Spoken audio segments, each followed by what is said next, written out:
प्रमद बर' बिथांनि बाथ्राखौ बुंनो थांनाय लोगो लोगोनो बा प्रमद बर'नि सावगारिखौ नुनाय लोगो लोगोनो जोंनि दुलाराय बर' माहारिनि गोबां रायजो राजाफ्रा माने रागा जोङो।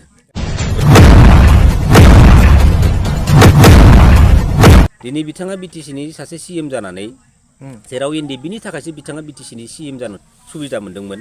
दिनै मानगोनां एनडिएफबि ब्रादार्सफोरनि मोननांगौ मोन्थाय रिहेबिलिटेसन बेखौनो दिनै बिथाङा होजोबनो हादिया। जेराव स्पेसियेलि मानगोनां प्रमद बर' बिथांनि बिटिसि गभर्नमेन्ट दैदेननाया मानगोनां एनडिएफबि ब्रादार्सफोरखौ लानानैसो पलिटिकेलि डिभाइड खालामनो नाजानायखौ जों बांसिन नुनो मोन्दों। माने बिटिसिनि माने शिबखौ माने सेनो थाखायसो बिथांखौ जेनेबा बुंनो थाङोबा मोनसे एग्रिमेन्ट लाबोदों होनजायो आरो।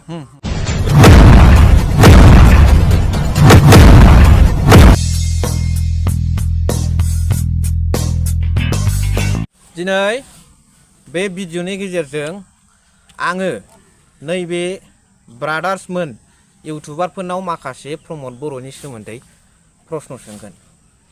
जिहेतु प्रमद बर' सारनि सासना फैयै फैयै 5 बोसोर कमप्लिट जानो गेजेराव 1 मानल'सै। बेवहाय बिथाङा गावनि सासनाव नोंथांनि बादिब्ला आरो नोंथांनि बादिब्ला बिथांनि सासना फेइलार जादों ना साक्सेसफुल जादों बिनि सोमोन्दै नोंथाङा फंनैसो रायजो राजाफोरनो फोरमायहर आरो नों फोरमायखांनायनि उनाव एकर्डिं टु इउ नोंनि बादिब्ला मा बेखौबो नोंथाङा फोरमायहर दे। आच्छा माने प्रमद बर' जेनाखि बिटिआर सान्ति सुक्तिनि जेनाखि माने सलायनाय सरकार सलायनाय नङा होमबा बेथ' माने 100निफ्राय ओरै बाराबाबो 110% होनबाबो माने खुनु फैलारखा आरो बियो। माने दिनै बिथाङा बिराद गोदै गोदै राव बुंनानै बै समाव परिबर्तननि नाम लानानै बिथाङा माने बिटिसिनि माने शिबखौ माने सेनो थाखायसो बिथांखौ जेनेबा बुंनो थाङोबा मोनसे एग्रिमेन्ट लाबोदों होनजायो आरो। साप'ज दिनै बिथाङा जोंनि रायजो राजाफोरखौ माने गिलु फालु थगायबोबाय नङा होमबा। दिनै बिथाङा फाइनालि जोंनि रायजो राजाफोरनि थाखाय मा मोजां मावनो हाखो आरो बेजों लोगोसे जायनाखि सुक्तिखारि एनडिएफबि बिदा फंबायफोर हारिनि थाखाय सेक्रिफाइस खालामग्रा नङा होमबा।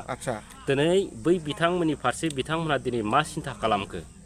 दिनै सान्ति सुक्ति जानाय हिसाबै बिथांमोनहा दिनै साफ्रोमबो रन्जन दैमारि बिथांखौ लानानै साफ्रोमबो जेनेबा केदारफोर दं नङा होमबा दा जोबथेसालियाव दा दिनै बिथांमोनहा उदां जाजोबनांगौ नङा होमबा माने सुक्ति हिसाबै। नाथाय जोङो दिनै फैयै फैयै जों मा नुखो माने दिनैसिमबो माने बिथांमोना सरकार सालायनानै दिनैसिम माने 5 बोसोरानो थांबाय दिनैहाय माने कमप्लिट जाबाय होनजाबाय आरो। दा दिनै बिदिबा बिथांमोना दिनै मा मोजां मावनो हाखो जोंनि जाथिनि फारसे मोजां मावनो हाखो ना बिथांमोनहा दिनै एनडिएफबि बिदा फंबायफोरनि फारसे मोजां खामानि मावनो हाखो आरो।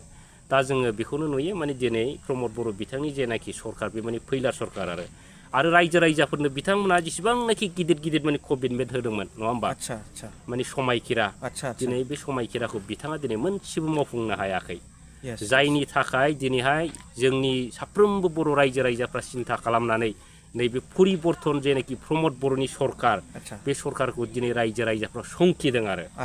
दिनै संखिनायनि गेजेरजों दिनै सरकार थानायखौ नागारनानै दिनै सानफा एफा दिनै सरकार गैयै बिपिएफ दोलोआव दिनै माने मोस्रोमफोर बायदि हाला हाला जयनिं जागासिनो दं।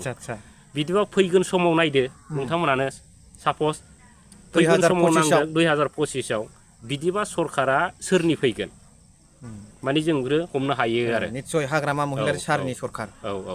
दिनै रायजो राजाया बुङो बिथांनि जेनाखि सरकार बेयो मोनसे माने थगायनायनि सरकार माने जेनाखि गादि बे गादिखौ सेनायनिल' मोनसे एग्रिमेन्ट होननानै रायजो राजाफ्रा दिनै बुङो आरो।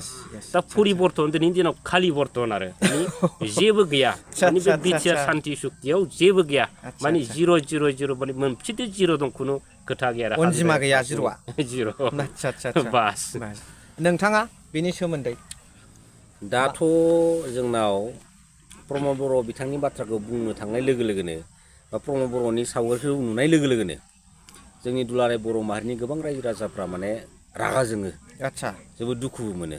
मानो होननानै बुङोब्ला प्रमद बर' बिथाङा मोनसे समाव दुलाराय बर' फरायसा आफादनि आफादगिरि जानानै जोंनि बड'लेण्ड मुभमेन्टखौ लिडिं खालामबोनो मोननाय सासे गोख्रों दैदेनगिरि।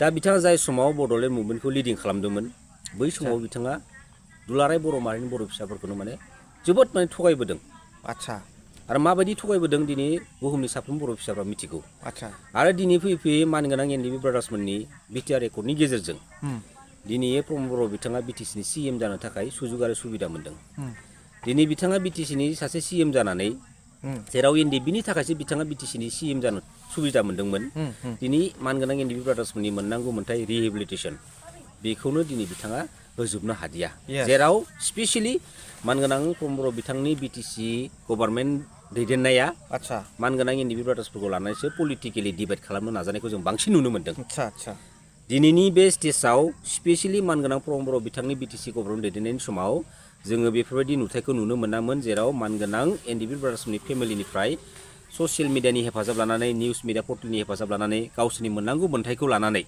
मिडियानि सिगाङाव दुखु फोरमायनाय माखासे नुथायफोरखौ जों दिनै बुहुमनि साफ्रोम बर' फिसाफ्रा नुनामोन नाथाय जों दिनै नुदों प्रमद बर' बिथांनि दैदेननाय गभर्नमेन्टनि समावनो बेसेबां दुखुनि बाथ्रा दिनै जोंनि माहारिनि गेजेराव बेफोरबायदि जोंनि माहारिनि बेसेनखौ फाननानै पलिटिकेलि नन पलिटिकेलि सोबख' माहारिनि बेसेनखौ फाननो नाजाग्रा जोंनि बर' माहारिनि बिखायाव बेफोरबायदि बर' फिसा जुदि थाबाय थायोब्ला जोंनि बर' माहारिया मालाबाबो गोजौ फारसे दावखोनो हानाय नङा गोजौ फारसे दावखोनायनि अनगायै जोंनि बर' माहारिया जोबस्रांलांनायनि लामायावसो थांगोन बेखिनि बाथ्राखौ आं दुलाराय बर' माहारिनि रायजो राजाफोरनि सिगाङाव आङो फोरमायनो नाजागोन आरो बे भिडिअनि गेजेरजों स्पेसियेलि बेखिनियानो दे थेंक इउ ब्रादार्समोन बरिया भिडिअखौ बावनो दोनथ'बाय